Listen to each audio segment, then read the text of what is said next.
Good evening, chat. It's like 10 p.m. You know, I thought about doing the stream like at like 10 a.m. today, but I think I went to bed like 5 or something last night. I'm not even sure when exactly I fell asleep. It was it took a little while. Wonder what this stream is gonna be about. We'll see. I'll be honest, I just had like a brief I had like 5 lines of notes for what I'm gonna talk about. The exact details I don't really know. We'll see. Let me go through that real quick. Hello, Shores. All right, so yeah, let's talk about a fun little topic. I think this might help if you're just getting into both either writing malware or detecting said malware. All right, so yeah, as the title suggests, today we're gonna be talking about AV and EDR in general. Let's first talk about AVs and EDRs and what they do in your system. So, if you are on Windows, you might be familiar with this little guy, which is not active right now. I don't remember how I'm supposed to turn it back on, actually. Oh. Well, anyways, yeah, Defender, it's off on my system right now, or at least on this testing machine. So I can't really show you guys how Defender normally works. Should I turn it back on? I thought about it, but okay, let's try. If I can't figure it out in like 5 minutes, we won't worry about it. I think I disabled it with Defender control.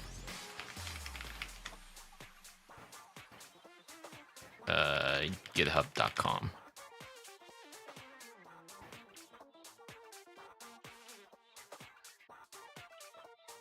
All right, let's see if we can turn this back on.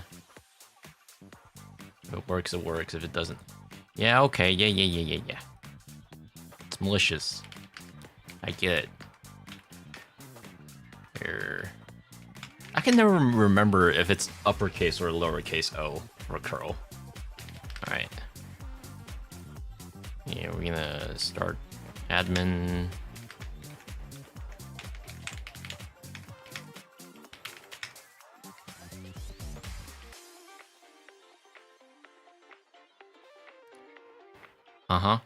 Did it work?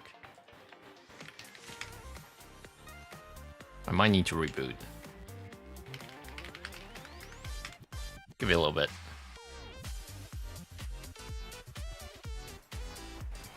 But yeah, in the meantime, let's talk about what AVs and EDRs generally do on your system. Obviously, they're designed to supposedly catch malware, but you might have noticed that it doesn't really work that well.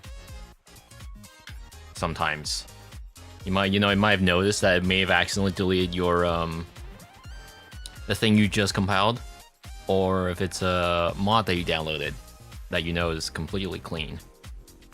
You're like, okay, what's going on? So in this field, we call that part of trying to detect malware detection engineering. It's very hard to do. Is it back on? I think it's on. Yeah, it's back on. Okay. Turn this back on. I'm going to turn these 2 off. Thank you very much. Okay. So, yeah. Generally, if you're on Windows 10 or 11, you will have this little guy in your system. It's under Windows Security. It's been on since, I think, Windows 8. It used to be the case that the antivirus was optional. It used to be something that you download separately after you've installed your Windows. Like people would download Avast, people would download AVG, or etc. But now, especially starting since Windows 10 and above, Windows Defender is something that comes pre-installed with your system. And it has evolved to the point where Defenders are notoriously hard to turn off these days, which is both good and bad. Bad because, some people might not want it. Good because That means a attacker can't just go in there and disable it willy-nilly. But with that being said, because of it being so prevalent in your system, it's now under scrutinized a lot, especially when I think it's probably the most common amongst gamers, where you see a lot of mods try to load themselves in through DLL side loading, and Defender might not like that sometimes. And the whole rationale behind the whole system behind how antivirus and EDRs generally work is that there are a lot of different things in the engine that tells the actual AV itself, like whether or not this is something malicious. And you can imagine it's gonna be very hard to tell what's quote unquote malicious and what's not. Like, sure, you're using a mod loader that silos itself into an executable. Does that count as malicious? Defender itself won't know that because, well, once it's loaded into memory, you can do memory manipulation in the game that was just loaded. And in some cases, some people might consider memory rewriting to be malicious, right? And so the whole idea behind detection engineering is trying to figure out, like, what's considered benign, what's considered malicious, right? And the whole thing behind detection engineering, let me pull up a notepad here. So generally, when it comes to AV and EDR design, there are two things. You've got the heuristic. Is that how you spell it? Heuristic based detection or behavioral based. And then there's signature detection. Sadly, I don't have a computer. I really want one. Well, the whole concept behind this also works on phone as well, by the way.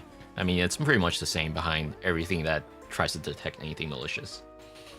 Right, so we've got the heuristic behavioral detection, and then we've got the signature. Signature detection is something I know most about. But let's talk about heuristics and behavioral. So what you often find in red team products and malware in general, they'll do something called actually, I think VS code might be better for this.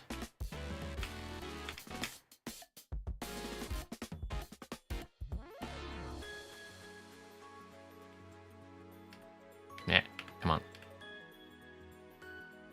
It's lagging. Okay, did not copy it. Great. Oh, Defender found threats. Oh my god. This is why I have it off in my system.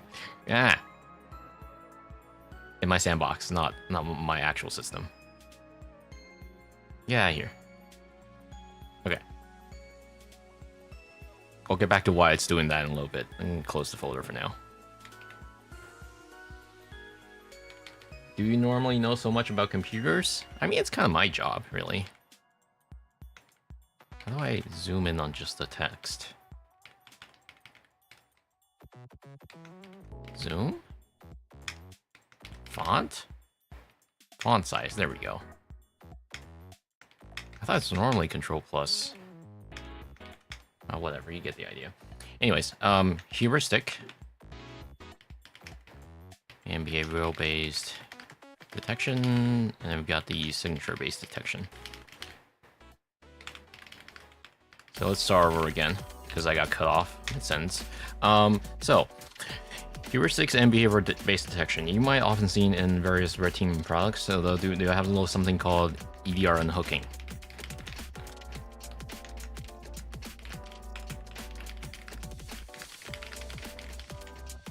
And what does that mean? In most antivirus and EDR, the way it works on Windows is that if you have a kernel driver, you can do something called hooking. And what does hooking mean? Basically, when let's say imagine whenever we call create file or something like that.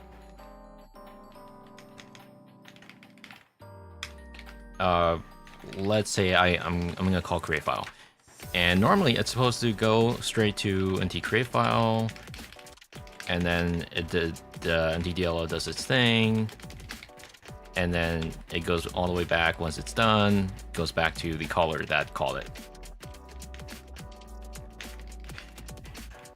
And what EDRs will do is that once they have a kernel driver, instead of it going straight to nt create file, and there might be a layer in between here that goes through the EDR, or the other way around. I think it can. I don't think you can go even further than that. But at some point, right? At some point, the idea is that at some point in the chain, EDR will place a little hook there and be like, hey, I'm gonna look at what you're creating here, or maybe even write file, right? I'm gonna see what you're writing, and it's gonna be like, okay, I can see what you're doing. Is this what you're doing right now problematic? And the idea is that EDR will scan through this, and this is what we call behavioral or heuristic-based detection, where you detect things through the hooks. And you can also look at how and look at the behaviors of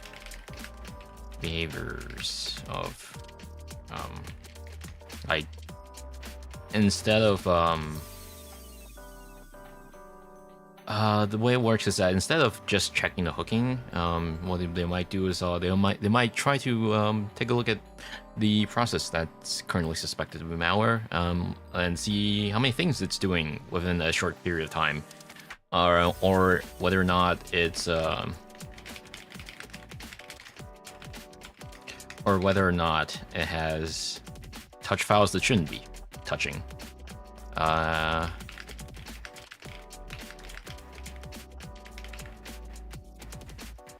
Like, for example, let's say a ransomware might want to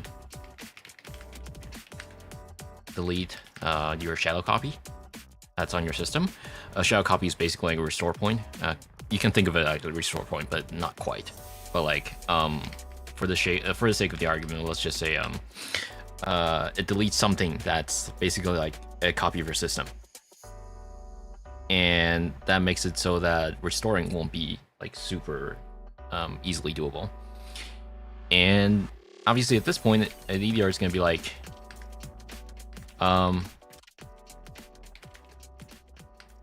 hey, this is bad.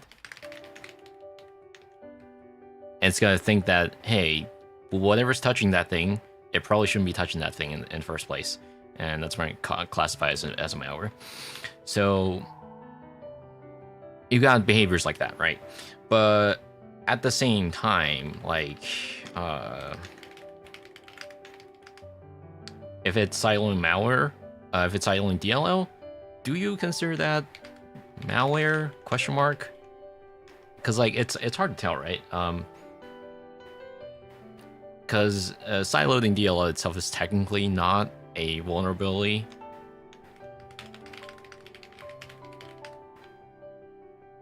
It's not officially classed as one anyways, because most people consider it to be a first of all, it's a Windows liability. Second of all, it's even Microsoft themselves consider it to be the problem of user when you're siloing DLL outside of trusted places. If it's under a trusted place, then it's totally fine. But the main thing being, do you consider siloing DLL malware? It's hard to tell, because like from the standpoint of EDR, it's gonna be like, okay, it's loading a DLL that's normally not trusted, or at least it shouldn't be present under where it is. For example, let's say my notepad or my 010 editor wants to load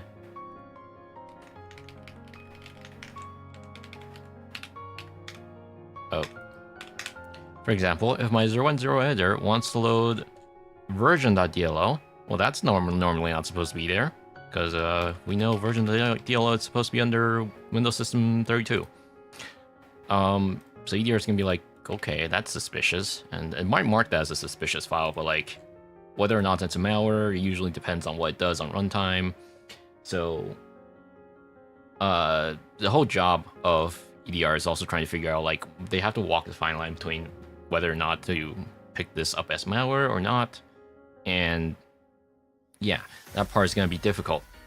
That's the general gist of it for heuristics and behavioral-based detection. And I'm not going to get too deep into it, mainly because it's not my main area of expertise. Because, you know, I'm not EDR dev. I just vaguely know how they work. But the next part, I think I can talk more about is signature-based detection.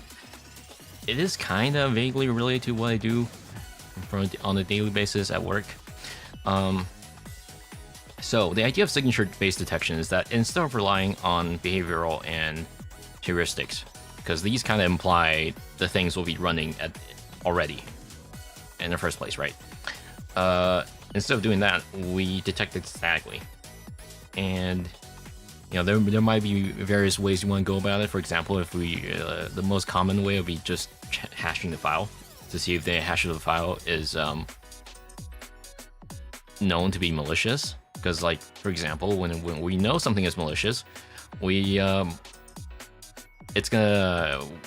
know that we have a database that's like, hey, I know this is malicious because anything of this particular hash is gonna be known as malicious. Like, let's say this notepad.exe, and if I hash it, which it basically is like a way to tell if hashing is basically like think of it kind of like an ID of a file, and that as long as this particular file is made of that specific byte sequence, it's gonna have that hash. So that's why you typically use the hash as a way to identify if a file is quote unquote verified or completed. So that you know there's no missing bytes or anything like that. As long as the exact bytes are the same, you have the same hash for the thing. Like if I touch any of the bytes in here, that's gonna have a different hash. Now the problem with hash-based detection is that there is a collision, but not likely.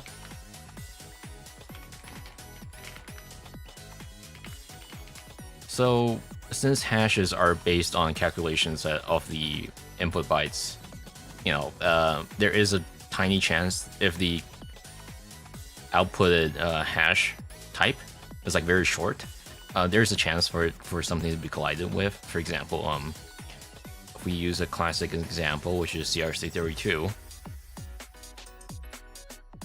If we do a CRC32 of like very short hash, then there's a chance that that hash might collide with something else that is completely different but outputs the same hash.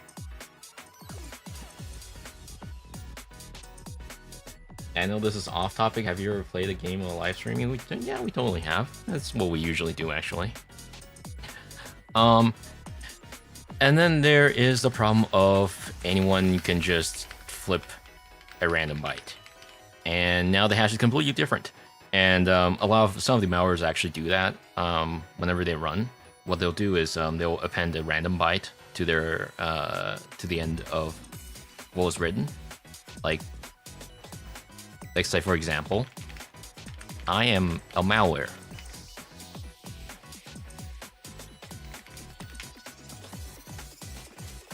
And what they'll do is that next time is run, it'll be like, okay, instead of I'm being detected as a malware already from this particular hash, right? Well, what I can do is I can just remove the E, and they'll give me a completely different hash. There we go. And now, therefore, it's somehow evaded hash-based detection.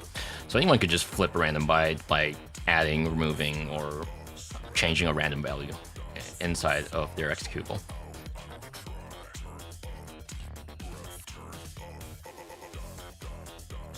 So iCar test file, yeah, I guess that's a good example. Although with that being said, the iCar test file is actually a 16-bit shellcode, kinda. It does contain actual instructions instead of it just being a random sequence of strings. Edge, can you not take up the entire screen, please? Right.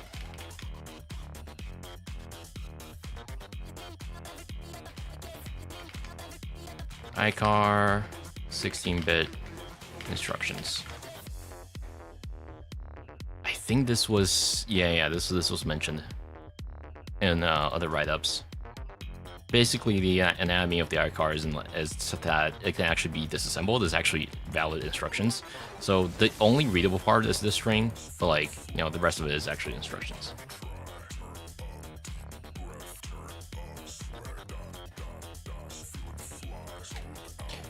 Right.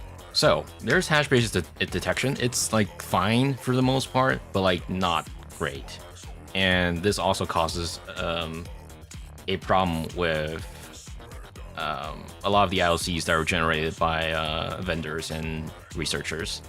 Because, well, if the thing is random every time, then there's no point in distributing a hash unless you just want to be able to find the file quickly in your long list of corpus of samples.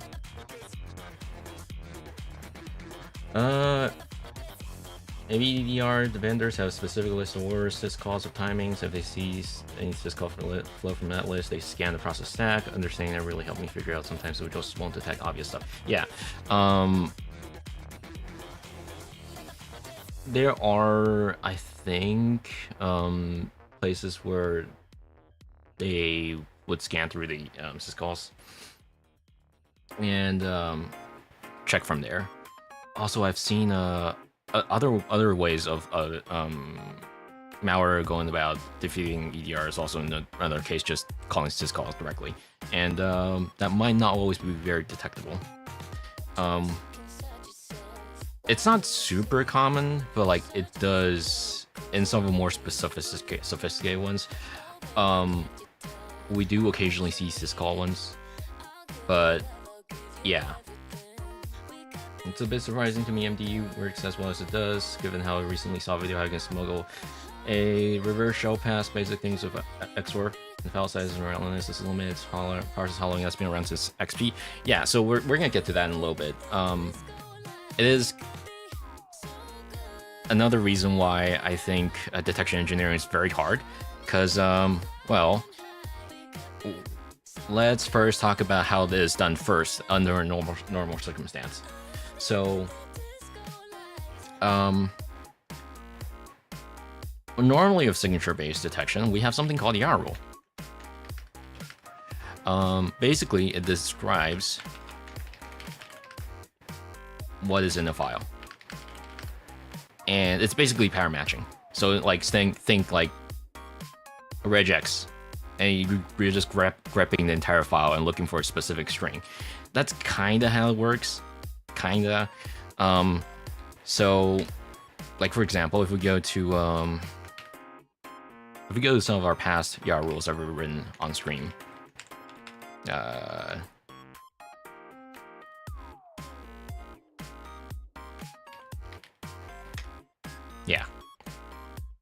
Let's use this as an example. I think you're a follow. Yeah, let's use this as an example. So the way a YAR rule works is that you would write a rule that basically describes these are the strings that or instructions I expect to see in a particular file. So, for example, we know this bad IS sample, it's probably going to have these RTTI strings, and therefore we can use them as an identifier. Or we might know that the attacker has forgotten to scrub out the PDB, and we can use that PDB as an indicator as well, and or some of the strings that it might use. And basically the gist of it is that YAR rule is used to describe what is in a particular file, and a lot of EDRs and antivirus, what they'll do is they'll actually have their own variant or straight up this whole stock Yara baked into the EDR, where they would scan through memory and files looking for particular strings, instructions, etc. Also, yeah, aside from just strings, you can also scan for instructions, but since basically they're just a series of bytes anyways. And this is great for the most part. But the problem is Yara is actually kind of slow sometimes. But like, it really depends on which variant of Yara you're using. Yara X, I think, has improved upon this a little bit. As far as I know, it's one of the biggest slowdowns. And it also entirely depends on how the Yara rule is written. Like if you, for example, you write regex, or if you write something that includes a string that shows up way too many times in the file, that will also slow down detection. When do you normally string? Like every day? Kind of depends. We have a schedule. You can check our Twitter or Discord or a schedule, but generally, like, I want to say 3 times a week. Yeah, another ridiculous acronym. Don't we love that? All right, so Yara is great. The problem is, the thing with Yara is that once someone, let's say the attacker, has figured out, oh, they're looking for these particular strings in my malware or toolset, what they'll do is they can just remove the strings. They can break the strings up. They can like, for example, instead of typing plugin version, they might do a plugin and then split into another string and then combine them together at runtime. Like, you know, instead of like writing is gonna okay. Instead of writing like this, they'll write like this, right? And you know, in the memory, that's gonna be 2 separate strings, and you know that's not ideal sometimes.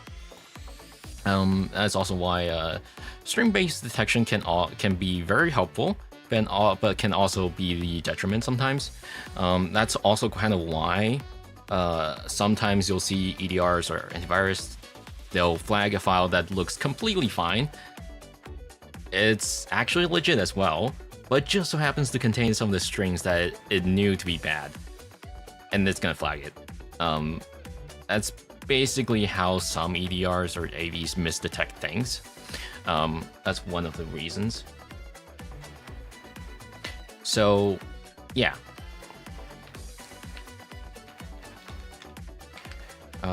Liable to fall short to obfuscation and misdetection. String-based detection. Now, that being said, researchers have found their own ways of getting around this as well by adding other indicators. So instead of just the strings, they'll do is they'll include instructions checked. So let's say they remove all of the strings that make something visibly malicious. They still have instructions and base checks they can rely on. Now, if that being said, this is also liable to, this can also fall suspect to other things, right? For example, architecture change. If you compile something for x86, it's going to have different instruction sets. If you compile something for x64, it's going to have another one. Compile something for ARM, that's going to be completely different as well, etc., etc. So,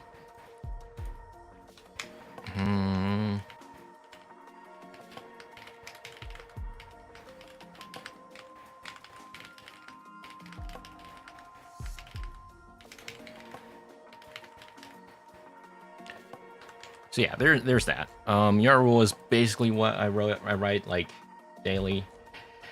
Finally, my streamer is live. My streamer ignored me. I'm unsubbing. All right, unsub, Rin. Get out of here. I'm kidding. Hello. But yeah, there's YARL, and YARL is something I'm most familiar with because I write that a lot. And you might think this looks so basic. Surely it's not gonna work well as a detection method, right? Well, it actually works better than you think, because in most cases, most attackers won't bother with changing their getting rid of certain strings just to get around detection. And a lot of times, you know, they also don't know that this is a reliable indicator. And also, it also works as a great way to do retro hunt as well, where you can just look up these strings on various malware hosting services and be like, oh, there you go. I found 7 new samples I didn't know existed. So yeah, YARL, it's great. Let's also talk about forgetting to strip debug symbol is a bit of a noob mistake, surely. I'll be honest, it's still something that happens very regularly. It's not really a noob mistake, quote unquote. A lot of times, also the attackers are actually aware that researchers will look at the PDB strings, but they'll actually sometimes taunt researchers by putting Easter egg strings in the PDB. That's also something that's people are known to do. But anyways, yeah, rule. And then there are also other types of rules like segment rule. Actually, you know what? Before I get on to YARL, I think I want to talk about. Let's talk about Defender's YARL, because believe it or not, Defender actually ships its own YARL as well, and you can actually extract the YARL from Defender. Most of them are actually instructions based, but there are some string based detections in there if I remember correctly. But yeah, here for example, it's doing this one is actually just string detection. Like for example, if I write this sequence of bytes, all of these 5 in there in a binary, these are actually just wide strings.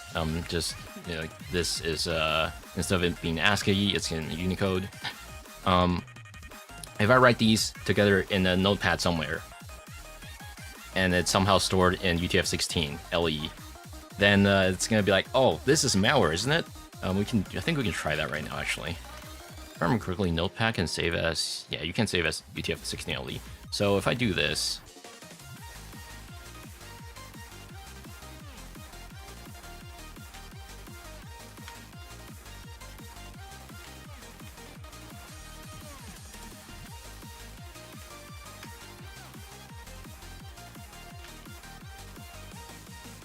oh, this one does have a instruction-based search. Okay, then that might not work. Is there one that's just string?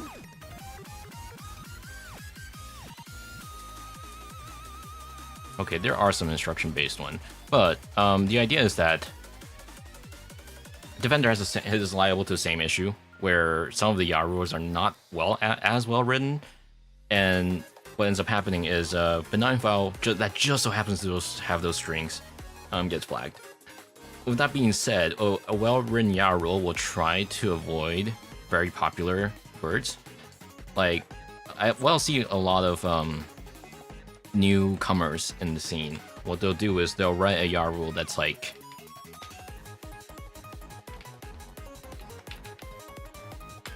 let's say, for example, let's say this version of DLL is malicious or something. They'll look at the strings, and then they'll be like, oh, this looks unique. There's no way other things uses this, right? And they'll write something funky like,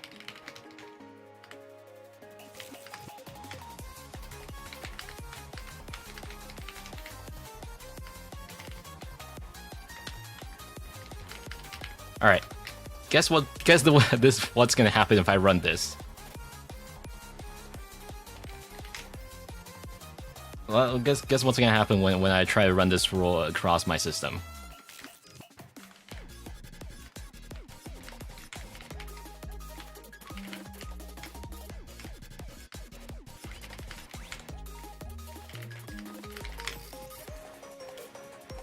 And there you go. Everything is getting tripped off because, well, they're doing very simple string checks, and then they just happen to run into a lot of different completely legitimate files.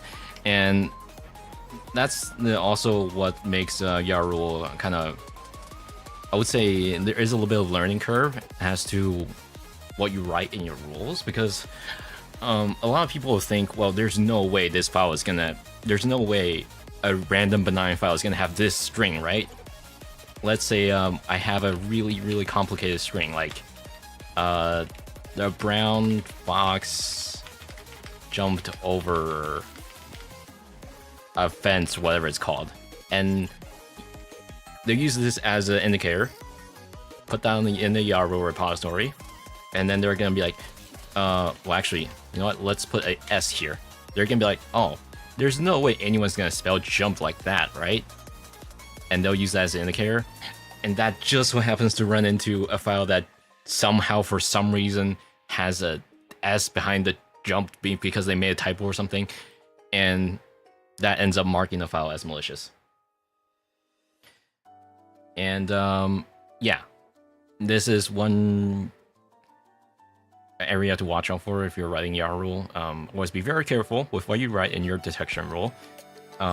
If possible, do a content search across your, first of all, your entire system. Second of all, a known whitelist of good samples. For example, let's say chrome.dll. I think it's chrome.dll, yeah, or chrome.dll, or msedge.dll. You can use these as like known whitelists that you run after you're done writing. Figure out, okay, this one is actually supposed to be good. If my YARUL somehow runs into that, then something's wrong with my rule.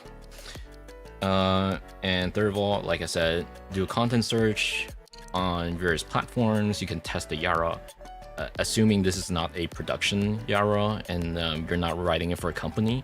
What you can do is you can test the YARUL on various platforms like YARFI, where you can test and deploy the YARUL to see if any sample matches. If you see a lot of samples get matched, there's a possibility that your rule could be tightened down furthermore. Or do a quick string search on VirusTotal if you have access to VirusTotal Enterprise. So anyways, that's YARUL. I think that's all I wanted to say about it. Let's move on to other signature-based detection. Like, for example, we might want to check... there's a mosquito in front of me. Great, I didn't hit it in time. Anyways, there's also something like I can never remember how it's spelled. I think it's suricata. Yeah, suricata rule. Suricata rule. I personally don't write these, but basically they, instead of doing it on a file level scan, the suricata rule is meant for network traffic. So you can define whether or not you can define the network flow, certain things. Let's say CVE, we'll grab a random one. Yeah, its whole purpose is pretty much similar, but instead of deploying it on files themselves, it's deployed on network traffic. So for example, it looks for GET request that has this particular string in it, and whether or not it should be node case or case invariancy. You would need deep packet inspection for those, right? Yeah, generally. Otherwise, you won't be able to do much with them. Now, that being said, I never found suricata rules to be particularly helpful because, like, that would assume your environment has the scanning on a network level basis, that somehow everything is plain text. Of course, that being said, that's, I think you can configure it to be like to work more discreetly. Either way, if anyone does write suricata rule, it's not under my usual day-to-day work. That's probably someone else's work. But that's something that generally can't be reused in IDS, which is a network intrusion detection system.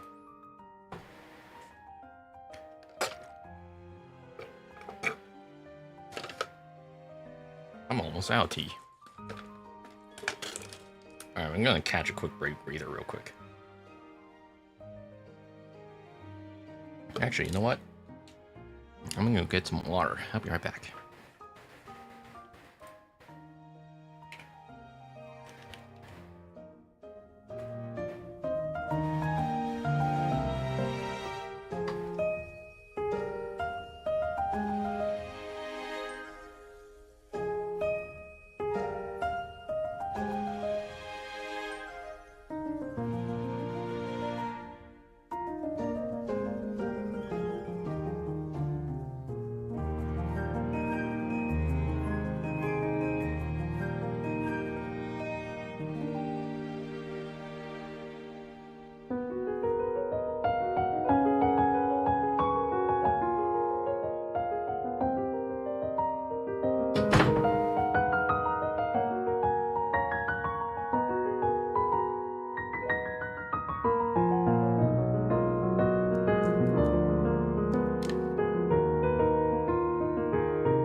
Oh, my mic was still on. Oops.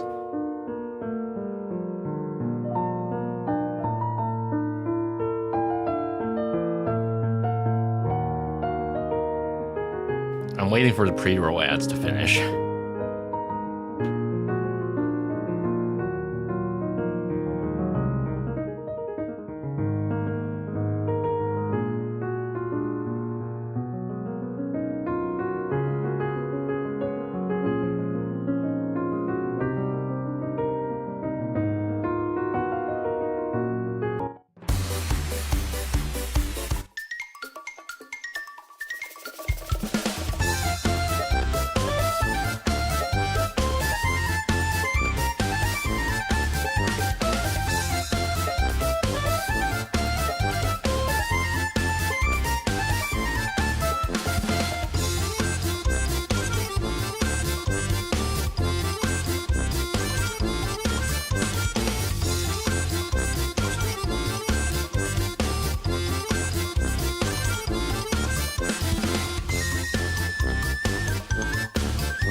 All right, I have returned. Actually, there is one thing I want to go back to real quick for Yarul. I know we keep coming back to this. Let me put this down first.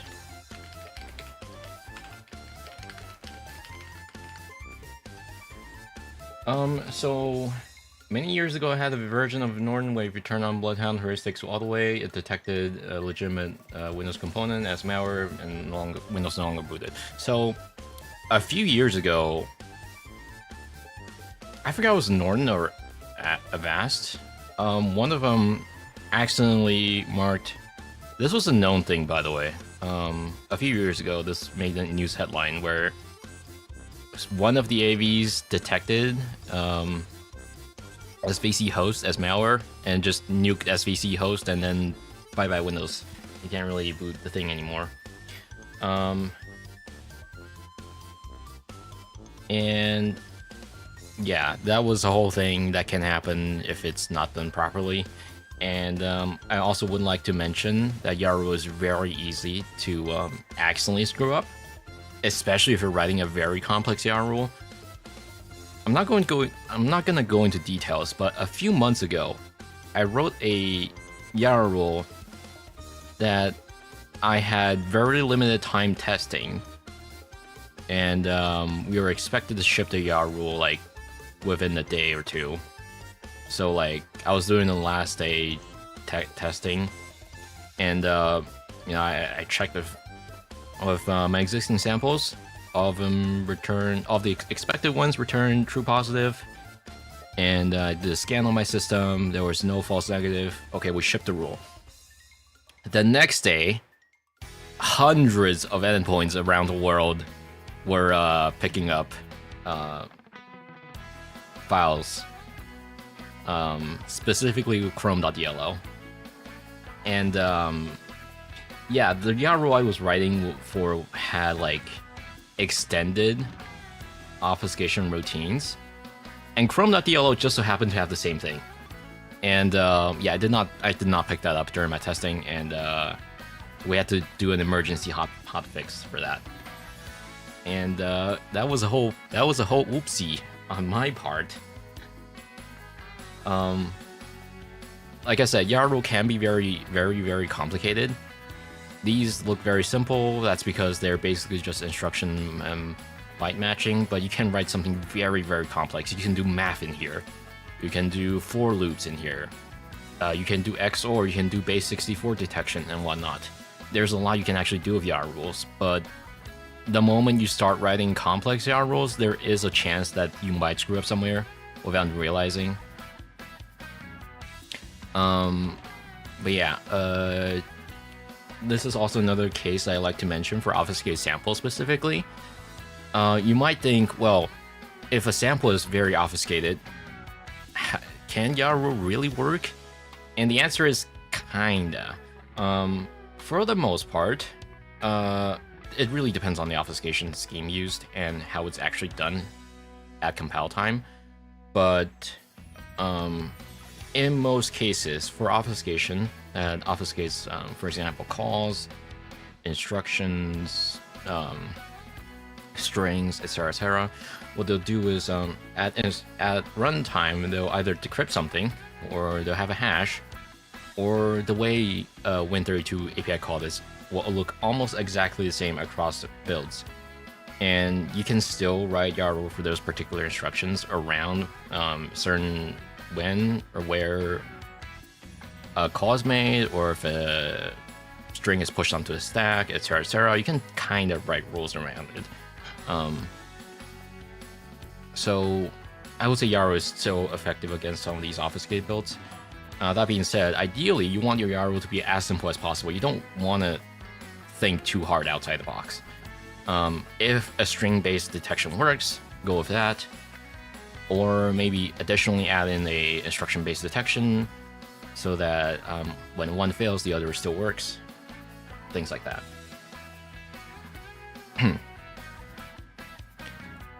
Next up, let's talk about Sigma rule. I also don't write Sigma rule at work, but this is also something that's very common.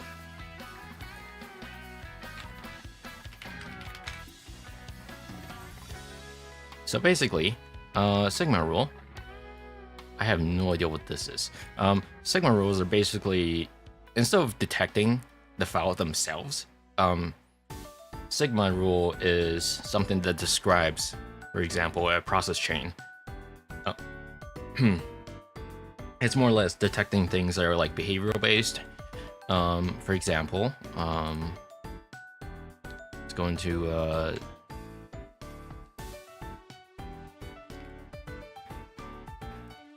Sigma here. We can do like merging threads. We'll pick a random one. We'll pick this.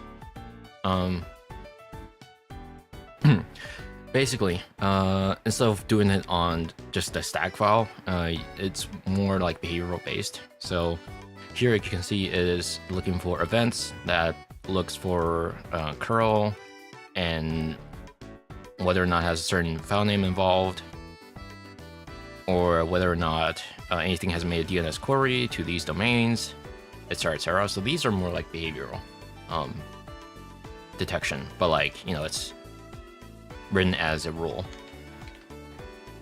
So it's technically still falls under signature detection.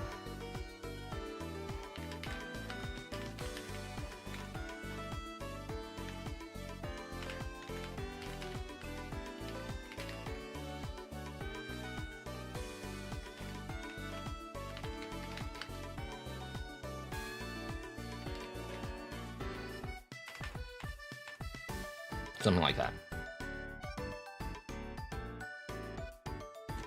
And all of these, no matter which kind of rule you're writing, there are probably also other ones. There are not just these three, but like generally, we're talking about signature-based detection. There is always room for error, and there is a reason why. This comes back to the whole topic of, well, why does my AV flag things that shouldn't be doing? Because detection engineering is actually very, very hard. It's very hard to do right. There is so much involved in the chain that needs to fit perfectly together. The moment someone somewhere screws up something, like writing a bad yarn rule or somehow screwing up in how hooks are done, how the drivers are loaded, or even something as simple as someone screwing up the hash. Like, for example, you can technically feed a 0-byte hash into a ILC if you really wanted to, which I've actually seen sometimes. You can look that up right now, actually.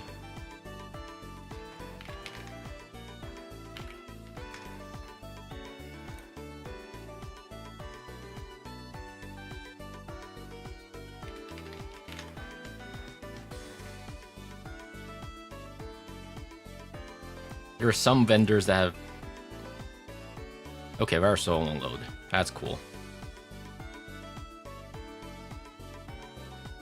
But basically, there have been people that have fed like this E3B hash into IOCs occasionally by mistake.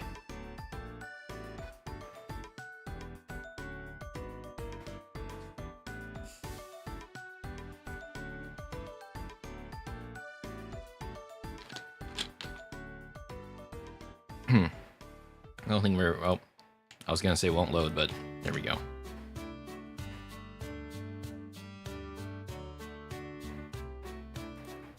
Yeah, you're gonna see a lot of people marking it. Maybe this is a renamer Trojan because this file in my computer has different name and it contains the letter G at the beginning of the file name. Yeah, you get people like this occasionally.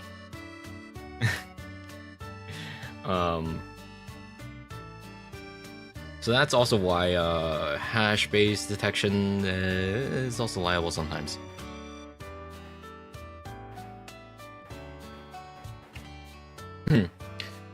I just have Clam AV right now. Something to worry about increased popularity of Linux. I'll be honest, Linux malware has always been a thing. It's more so these days. It's people are leaning towards cross-platform malware rather than specifically designing for Linux. Now that being said, Linux malware has always been the thing as well, Linux specific ones, especially amongst edge devices, and there are also a bunch of rootkits on Linux that can be installed as well. That's also where I think, because of how much of a freedom Linux gets, it's also very easy to get around unhooking on Linux as a rootkit, because what they'll do is, in the past, based on what I've seen, A lot of rootkits will tend to just hook things like FD, file read-write operations, and a lot of times EDR just cannot see it after that because, you know, it's the whole thing is hooked, and like there's no way to undo that, etc.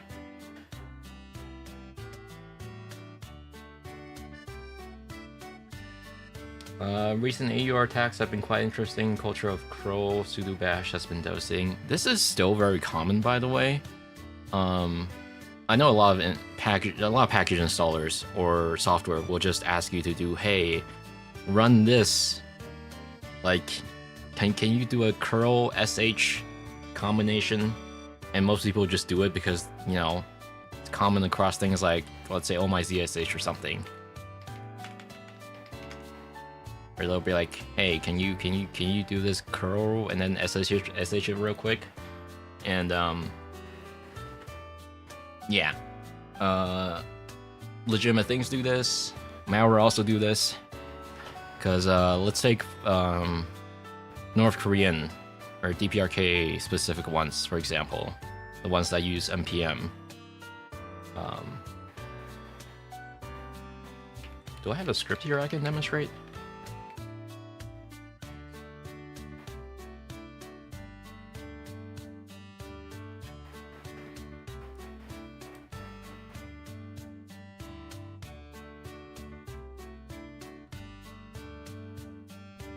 Give me a second. I think I can find something here.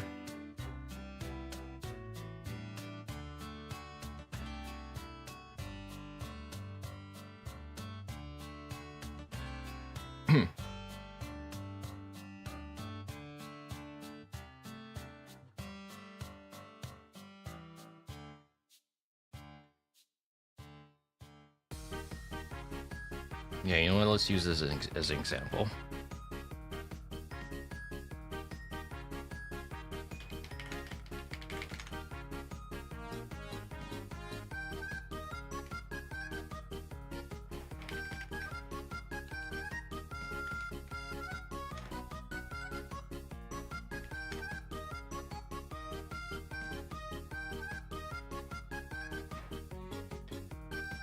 Now, for example, if you're writing this, writing a detection rule for this at home, how would you detect this?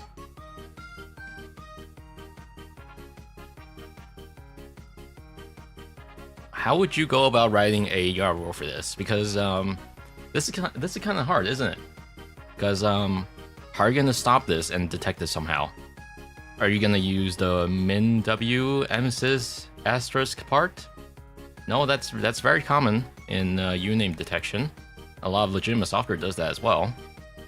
So, like, how are you gonna be able to do something like that? They don't really do hooking on Linux in the common API hooking sense. As far as I know, most people use eBPF callbacks. Yeah, so most things do eBPF, but with that being said, we still occasionally see more traditional sense of rootkit. For example, the what's it called?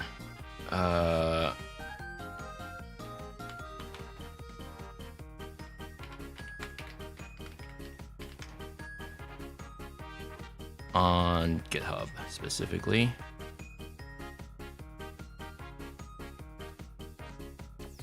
And we still see things like this all the time, where they would do, I forgot where exactly they hook things, but these basically still work the same way as how you usually expect it to. LD preload is just a way to load the module.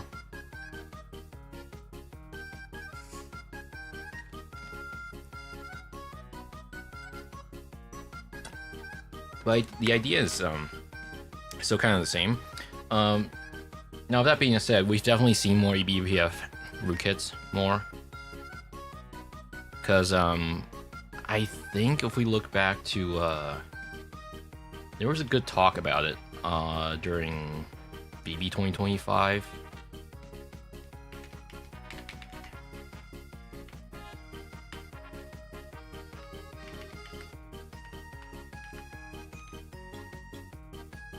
Yeah. This is a good paper, by the way, if you're interested.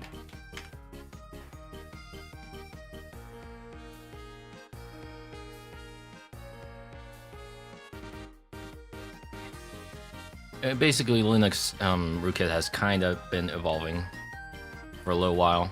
You got the standard ones that just hooks libc, which is kind of what Medusa does. And then you've got kernel space, and you've got eBPF, and then one has been... I still haven't seen this a whole lot, but there are some that uses IOU ring. But generally, the ones I've seen the most are eBPF or Reptile, which is kernel space. I was talking about EDR agents, not malware itself. Yeah. With EDR agents, most of them still like... So for EDRs, there are eBPF ones and there are userland ones. Generally, you should probably be moving on to eBPF or IOU ring for EDF these days. I think a lot of things like to use eBPF. Now, that being said, this is not my area of expertise. You know, usually when we have rootkits that involve any of these, we typically pass it on to another person that knows this better. I've dealt with userland ones a few times, eBPF like once, I would say. But yeah. Check this paper out, by the way. It's from Elastic, of course. Who else but Elastic? I think this slide is available on VB 2025. I was there during the presentation for this one. It's getting hot in here. I'm gonna go turn the AC down.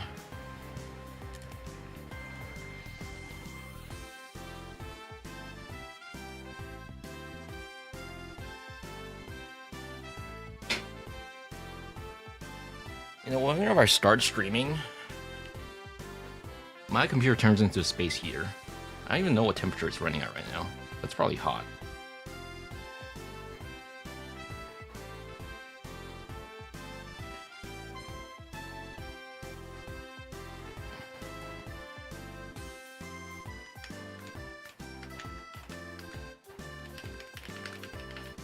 Yeah, let's... I briefly talked about these before, moments ago, but I do want to actually reiterate upon them because I kind of wasn't talking about them in a structured way. So yeah, of course, like I said, we researchers can write bad rules.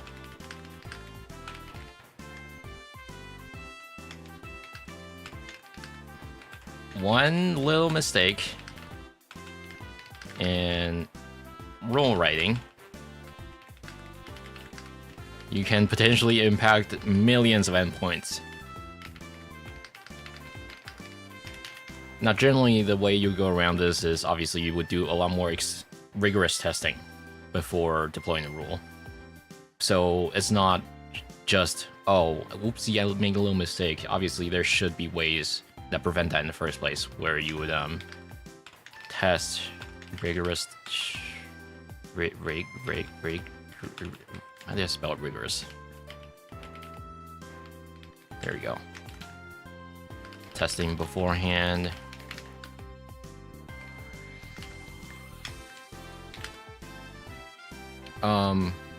You can kind of see the quote-unquote bad rules, or like ones that are like too broad. I wouldn't want to say bad, but like not well-written rules. You can kind of see those on abuse.ch, where some rules are just way too broad, where like they basically match every single sample. That is not ideal. Obviously, you want your rules to be productive. You want to match things that you know are what you were looking for. And some things are just very hard to detect by nature.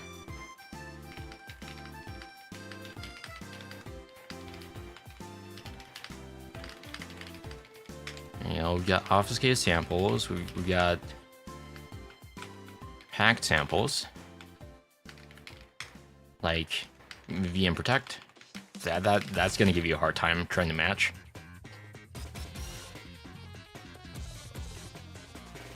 And therefore, the only way you can go around detecting these is either through memory, where they'll always have certain strings in there, or you're just gonna have to figure something else out during behavioral or heuristics detection.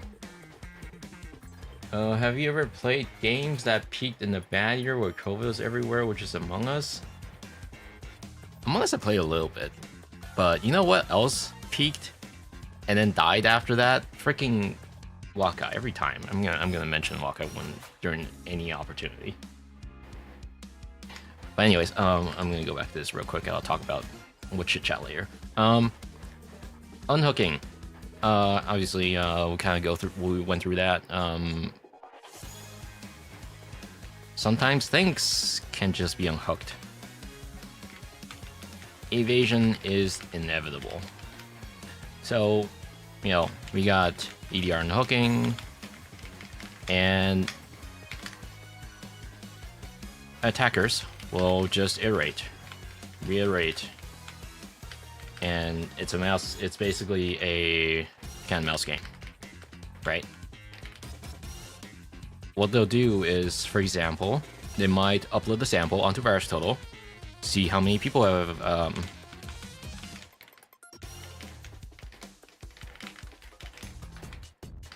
what they might do is they'll test their sample on VirusTotal or other scanning services or Sandbox, etc. And then they'll see, okay, this particular vendor marked my malware. Is there anything I can do about that? Can I repackage this in a way that would make this come back as no detection, or even FUD, which is fully undetected? And what they might even do sometimes is they'll install the actual AVs and EDRs on their system. And what ends up happening is, well, now they can test to see if their AVs or EDRs agents go off on their system. Now, with that being said, this of course comes with risk.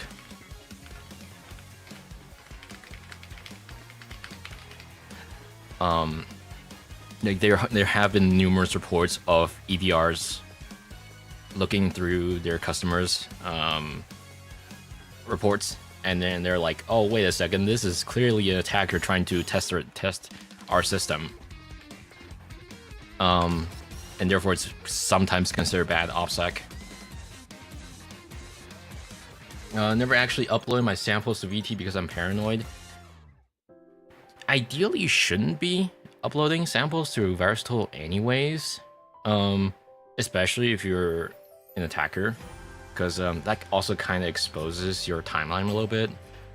As from a researcher's point of view, we'll do a retro hunt. We'll figure out, hey, okay, I know what this sample looks like now. I'm gonna write a YAR rule, and after I'm done with the YAR rule, I might throw it back down to various virus sharing services. That may or may not be VirusTotal, that may or may not be other public services that are available, like abuse.ch.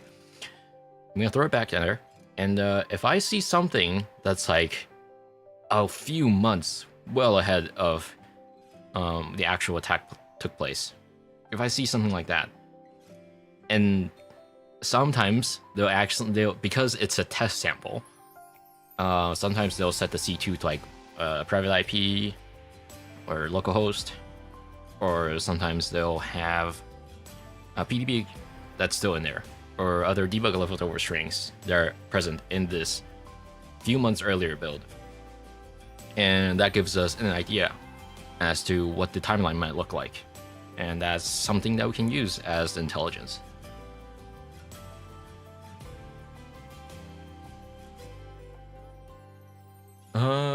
Yeah, that is something that the attackers will do. Anyways, the point is, they're gonna go back and see if any of them gets detected, and if it gets detected, they're gonna go back and nuke. They're gonna try to rewrite their code base. They're gonna figure something out that's gonna make it less susceptible to being caught.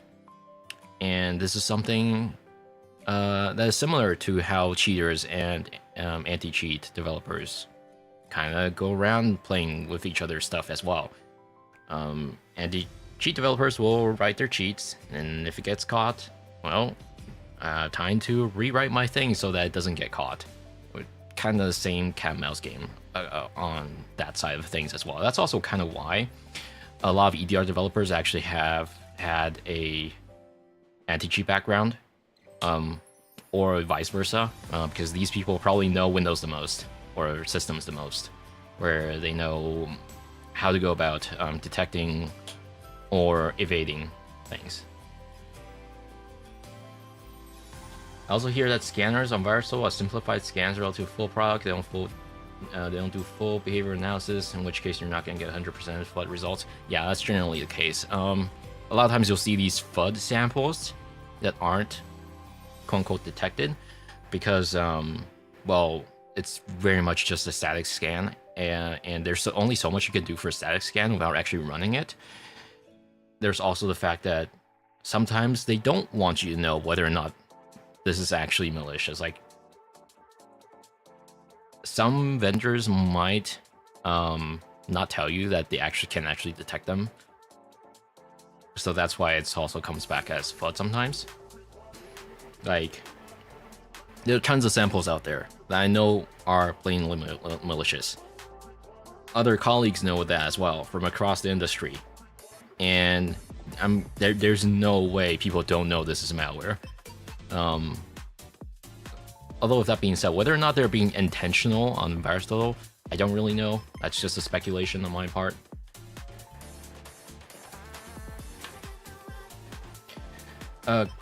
Could you maybe play Among Us in this or next week's, or is this set schedule you can't make any changes? It's more so that I don't play Among Us without friends that I know of.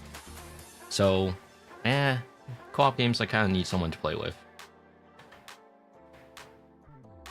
It's amazing cheating has gotten to a level where they use custom hardware to break out MMU protection. With that being said, I think Vanguard has pretty much caught up with that.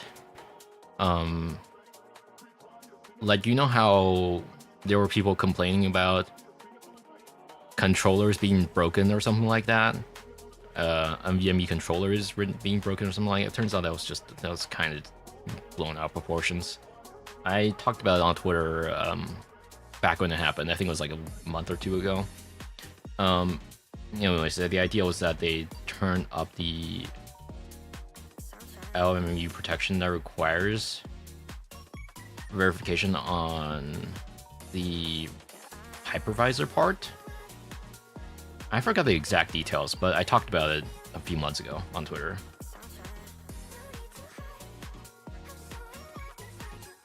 Replace the TXT called info for Kaspersky explaining I'm legit because I know they gotta be looking at my shit. Still remember Hunter's paper? They were basically just full-time spy on the threat actor. It was creepy, felt bad for him. So yeah, so there is a fine line in between whether or not that's quote-unquote ethical or not. This is generally something that most EDR vendors don't talk about. In fact, I was kind of surprised Huntress did that, or rather talked about publicly. Generally, this is something, even if you do that as an EDR vendor, you generally don't talk about in public.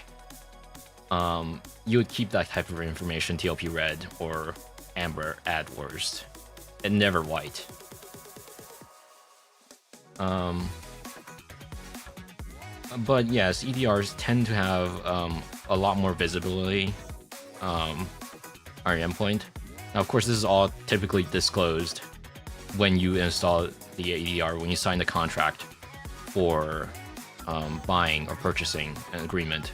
You sign an agreement somewhere that either tells you that in detail in full, or this is something you knew in advance, and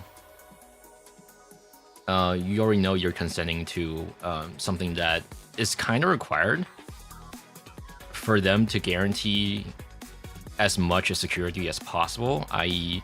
when something goes bad, they have to know, they have to figure it out. You know, they're gonna need that visibility to see, to detect possibly malicious stuff in the first place. So that visibility is generally understandable. Not, with that being said, that can also be used as a spying tool, right? So it's whether or not you trust the EDR vendors. Generally, I can tell you, as someone that has worked in EDR related cases for like 5+ years, I can tell you that most people don't care. We're here to investigate the case. We're not here to look at your stuff. We don't care about what's on your system. Now, with that being said, obviously, that also assumes that the researcher is in good faith, which hopefully your company, the company that hires you, that makes the EDR, hopefully they don't hire any bad faith actors. But yeah, it's a gray area thing to talk about.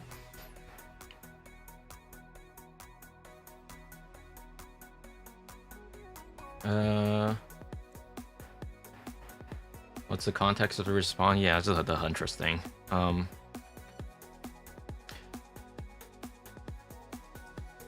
Like I said, let's say even if your EDR kind of does that, you would these things you would typically keep under the blanket. You don't talk to it. You don't talk to it. You don't talk about it in public. So that Huntress post was weird. I think I did comment about it when that post first came out. I really didn't like the way the thread was written, though. I didn't really like how the post was written. It felt really unprofessional. Because it felt like it was just mocking threat actors. Which I get it, but it felt like more like a Medium article than something from a professional company. Now, with that being said, they want to write that stuff. That's whatever. I don't really care. It's just personally, I felt icky about it. As for the actual quote-unquote spying part, yeah, like I said, that's gray area. I'm not gonna comment about it. Just yeah. How are you? I'm doing fine. Actually, you know what? I could use a restaurant break. I'll be right back.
You know, it just occurred to me. I kind of didn't thank any of the subs earlier, did I? King Sergeant. 21 months. Thanks. It's been a while, huh? And of course, Ren for 25 months. Somehow it's been almost 2 years. Right. I think that's all I want to talk about for this particular topic. So basically, I want to start from the beginning, conclude things. Basically, right, detection engineering is hard. There are multiple ways they can go about detecting things, and there's always room for error, and ideally this is something that is tested before being pushed to customers. But, you know, not everything is always perfect. Will always be false positives somewhere, or true or false negative. So yeah, malware always evolving at a point where detection engineering might take a little bit to catch up, and that's just how it's always going to be. It's a cat and mouse game. Info stealers and whatnot, they sometimes get missed, even though, you know, they're always doing the same thing. They're always looking through the Discord folder. They're always looking for passwords. They're looking for browser histories, cookies, etc., etc. Yet somehow they always get missed. That's just how detection engineering is. Either something can figure it out, or they can't, because they'll trigger too many false positives. Yeah, this is something that both the malware developer and the defending side is always working on. So yeah, ideally, there's only so much defender can do. So preferably, that's also kind of why it's preferred to have EDR installed anyways. If you are an enterprise client, ideally your company should get an EDR, and that way investigation will be a lot easier later down the line. Because you know, you get usually with EDR you get a lot more tools that you can go about investigating things. Like you get Kibana, you get KQL. You get more comprehensive timeline on things that had happened or possibly will happen in the future.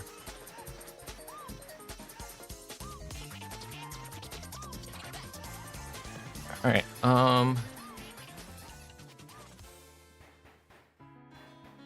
so far the most confusing thing to me ever is the hard reason why Windows can't do callbacks for all syscalls and kernel modes like they do in Linux. I'll be honest, I don't know either. It feels like something that should have been there at some point and somewhere in Windows. But that's not a thing as far as I know, I think.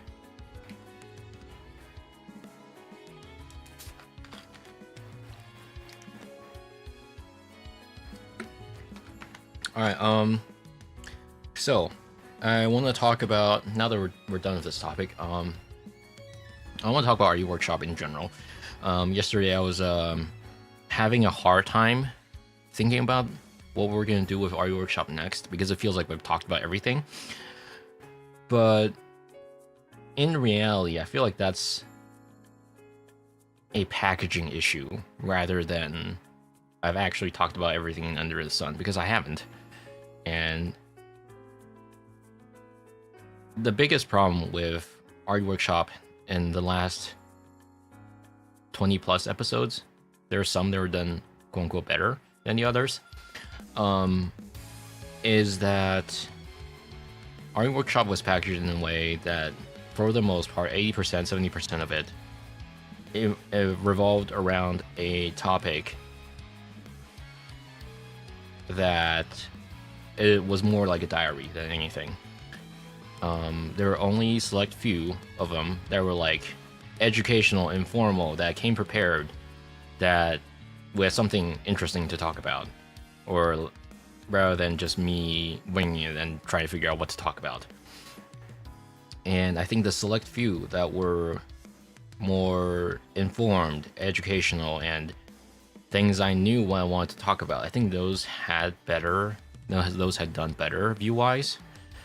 And I think that is also something people are more interested in seeing, rather than just, hey, is this string gonna be interesting? We'll find out like 2 hours into it, rather than just having a topic that we can revolve around that might create intrigue. So that's why for this episode, I'm trying this new format where I'm going into it with like a very quote-unquote basic topic and trying to explain the topic in general, where like, hey, why the simple concept of, hey, why does my antivirus not catch this thing, as opposed to introduction to detection engineering in monospace font, which is just not, which is kind of boring. And well, the title itself is boring. Also, it's the fact that the word detection engineering, it's something that you're not going to know unless you're in the industry, which is not necessarily what I want REWorkshop to be.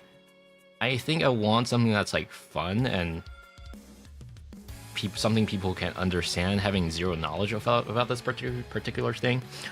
So this is the first time I'm trying this new format where I'm just like, hey, here's this topic that a normal person might be interested in, that had not touched anything related before.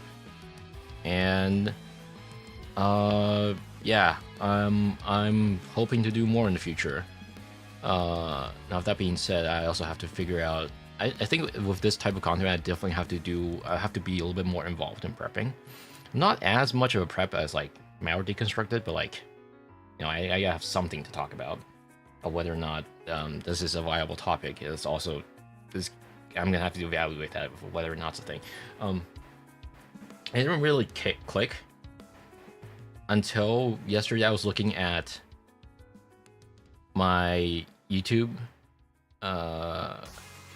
stats for REWorkshop, and the episodes from 5 episodes ago, episode 24, the one where it was like, hey, it was titled like, you want to learn malware, how malware works?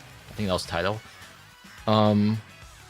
That one did incredibly well view-wise. I think I had 1.4k views, as opposed to the usual 200 views. And that's when I was like, oh, you know, maybe I should make things more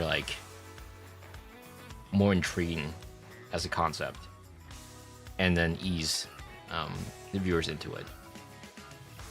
So yeah, this is the format I'm gonna experiment with for the next few episodes and see how it does.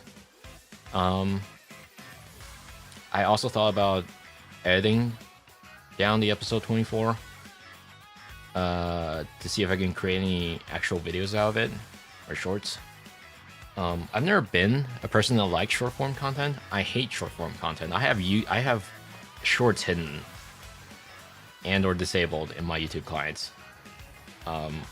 YouTube Revanced, I have shorts hidden on my desktop client, on the web browser. I had shorts hidden as well.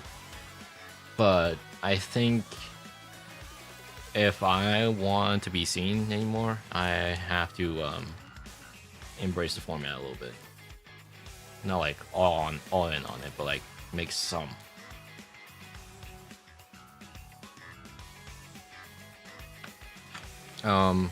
And you know, we haven't uploaded anything on the main channel for a long time. Originally a year or two ago, I was gonna make a malware analysis video. In fact, I was like 70% done with the script. I actually started editing as well, but later down the line, which is like, oh, I don't know about this one. This is like very difficult to actually present in an entertaining format, and that's like interesting enough.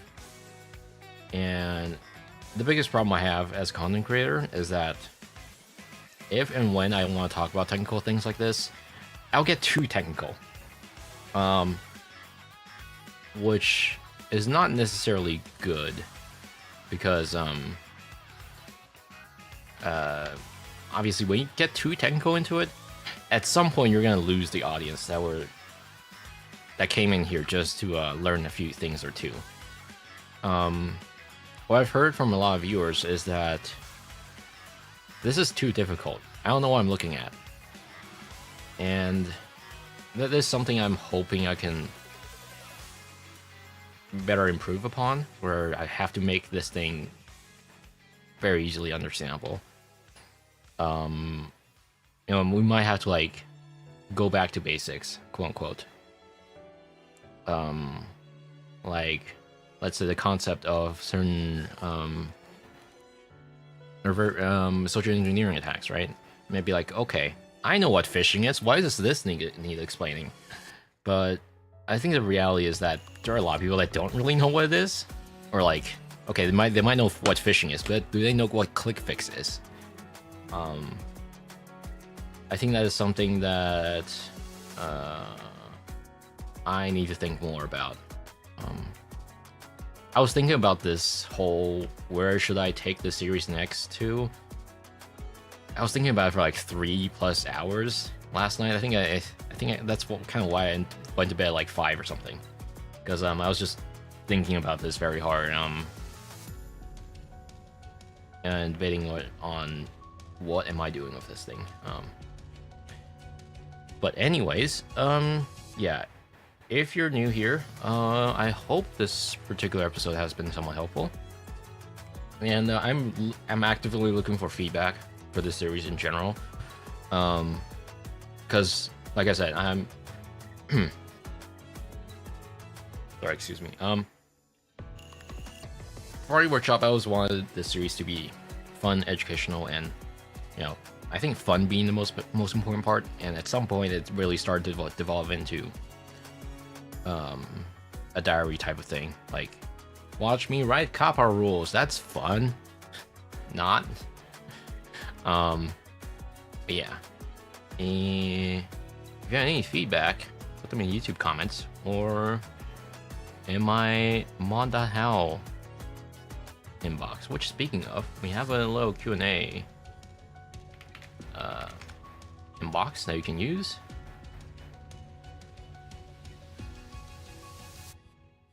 If I remember the URL for it.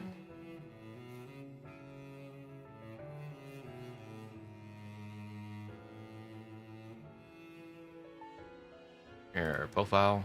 Here we go. Any questions, pop them in there, and I'll be happy to answer any of them.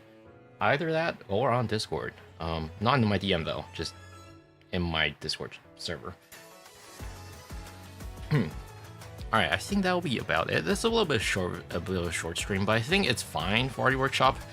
I don't think I should be aiming for that 2+ hour mark with this series anyways. I want it to be like somewhat digestible. So yeah, I think like 60 minutes will be fine, really. So it's gonna be a little bit shorter than usual. Alright, let me see. Oh yeah, if you have any ideas for future stuff we can talk about, that's also welcome as well. I saw someone mention this in my DM earlier. Was like, hey, can you talk about obfuscated sample or something like that? What was the exact wording? Oh, I hate Twitter DM these days. It's so unreliable. Yeah, they're asking about how I would deal with control flow flattening samples. That part, we can talk about it in a future episode as well. Now, that being said, before I end the stream, I do want to mention these episodes tend to be on weekends only. So if you're here, it's only gonna be either like 10 a.m. GMT plus 8 or 10 p.m. GMT plus 8, which is like an hour 45 minutes ago, basically.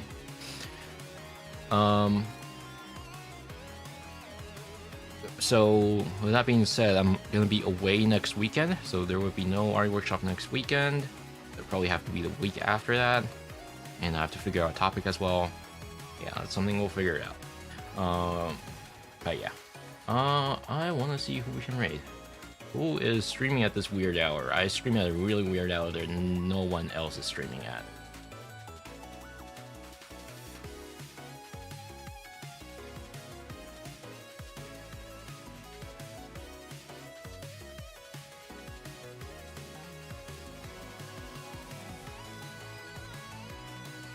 That person, yeah, I don't really know how to pronounce their name, but I got gifted a sub from them earlier. You know what? Since you mentioned, sure, let's raid. I have 11, 12 viewers here. Nice. All right, I'll see you guys later. Good night, and thanks for stopping by again. Have fun.